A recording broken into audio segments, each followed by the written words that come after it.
Sobat Rita, buat kalian yang pernah menyaksikan film The Greatest Showman, tentu tahu nama P.T. Barnum.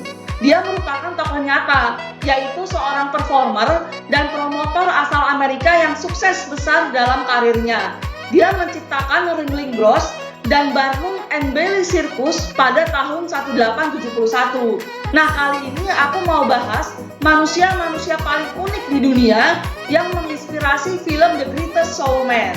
Yang pertama adalah Josephine Clovulia, seorang wanita yang lahir di tahun 1827 dan sudah memiliki jenggot sejak ia masih kecil. Pada usia 8 tahun saja, wajahnya sudah ditumbuhi jenggot hingga 2 inci tebalnya, atau sekitar 5 cm. Pada usia 14 tahun, Josephine Clovulia sudah keliling Eropa melakukan tur sebagai artis sirkus. Bahkan ia menikah dengan seorang seniman lukis bernama Fortune Clovulia. Namanya kian dikenal publik saat ia dan suaminya tinggal dan menetap di Prancis. Di negara itu pula, Josephine terkenal karena meniru jenggot Napoleon III, sang penguasa Prancis pada masa itu. Tetapi uniknya, Napoleon III tidak merasa marah dan malah merasa terhibur karenanya. Josephine bahkan diberikan berlian yang sangat mahal sebagai hadiah. Lalu, Josephine beserta suaminya, putra dan juga ayahnya pindah ke Amerika Serikat, di mana mereka bergabung dengan P.T. Barnum. Lalu, Barnum mengukur secara resmi jenggot Clovulia, yang ternyata memiliki panjang sekitar 6 inci atau sekitar 15 cm. Berikutnya adalah Charles Stratton. Pria yang satu ini hanya memiliki tinggi 99 cm. Charles lahir pada 4 Januari tahun 1838 di Bridgeport, Connecticut. Ketika ditemukan oleh P.T. Barnum, Stratton yang berusia 5 tahun hanya memiliki tinggi 64 cm dan berat 7,5 kg. Stratton kemudian dibawa ke tempat pertunjukan Barnum di New York City. Diajarkan menari, menyanyi, serta melawak. Barnum melihat Stratton memiliki bakat alami untuk menghibur. Setelah dirasa siap untuk tampil, Barnum membuatkan seragam militer khusus untuk Stratton manggung. Dan sejak saat itulah ia dikenal sebagai Jenderal Tom Thumb. Di Washington DC, Tom Thumb diterima langsung oleh Presiden Abraham Lincoln. Sang presiden sangat menyukai pertunjukan Tom Thumb dan merasa sangat terhibur. Prestasi terbesar Jenderal Tom Thumb sebagai aktor panggung adalah saat ia menerima undangan dari Kerajaan Inggris untuk tampil di Istana Buckingham. Di hadapan Ratu Victoria, sang jenderal menampilkan tarian pelaut dan menirukan gaya Napoleon. Charles Stratton atau Jenderal Tom Thumb menikah dengan sesama orang kerdil, yaitu wanita bernama Lavinia Warren yang tingginya hanya 60 cm. Ribuan orang pun datang untuk menyaksikan pernikahan dari pasangan yang begitu menghebohkan tersebut. The Strattons terus tampil sampai tahun 1880-an.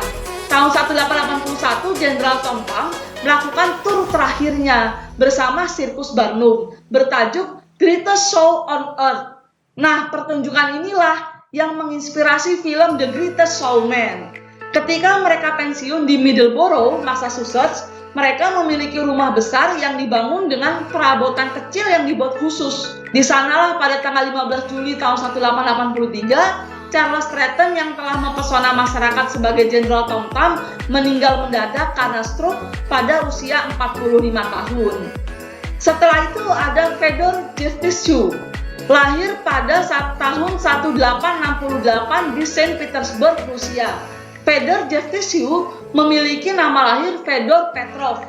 Namun Fedor dipertemukan oleh Adrian Jevtyshev yang memiliki kondisi serupa.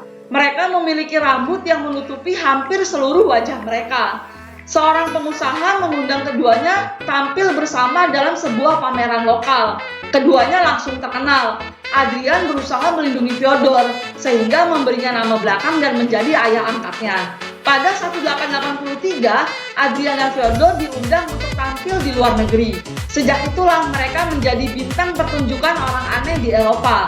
Keduanya tampil di Paris, Berlin, dan kota-kota besar lainnya.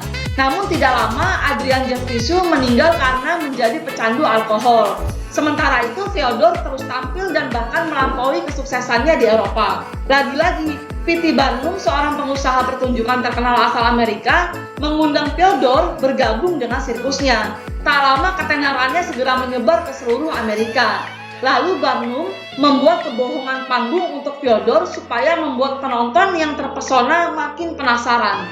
Barnum bercerita bahwa Fyodor diduga ditemukan oleh para pemburu di hutan Rusia yang lebat. Di sana ia dan ayahnya yang berbulu tinggal di dalam lubang seperti binatang buas. Bahkan supaya lebih dramatis, Fyodor dipaksa oleh Barnum untuk menggeram, bersikap agresif, dan bahkan mengunyah daging mentah. Itu semua dilakukan demi menyenangkan penonton. Pada kenyataannya, Fyodor adalah orang yang santun, berpendidikan, dan rendah hati. Setelah hampir 20 tahun menikmati kesuksesan, Fyodor kian murung dan rindu kampung halaman. Akhirnya pada 1903, selama tur di Yunani, Fyodor jatuh sakit karena pneumonia dan dia meninggal dunia di sana. Oke, sobat cerita, sampai ketemu lagi di hal-hal paling yang lainnya.